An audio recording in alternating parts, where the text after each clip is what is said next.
আমরা বাছাই করা কারেন্ট অ্যাফেয়ার্সের প্রথম পর্বে আজকে আমরা হাজির হয়েছি 5টি কোশ্চেন নিয়ে, যেটি আগামী পরীক্ষার জন্য খুবই গুরুত্বপূর্ণ। দেখে নেওয়া যাক। প্রথম কোশ্চেন হচ্ছে, ইন্টারন্যাশনাল বুকার প্রাইজ 2024 দ্বারা কাকে সম্মানিত করা হয়েছে?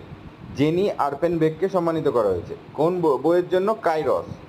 Next question, world peace prize 2024 দ্বারা কাকে সম্মানিত করা হয়েছে?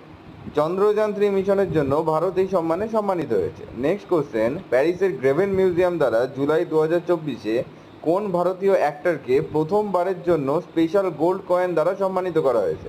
শাহরুখ খানকে করা হয়েছে।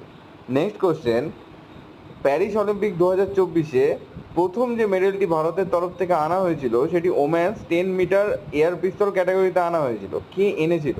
মনু ভাকার এনেছিল। শেষ কোশ্চেন হলো, প্যারিস অলিম্পিক 2024-এর ক্লোজিং সেরিমনিতে ভারতের ফ্ল্যাগ বিয়ারার কে কে ছিলেন? প্রিয়া শ্রীজেশ এবং মনু ভাকার ছিলেন।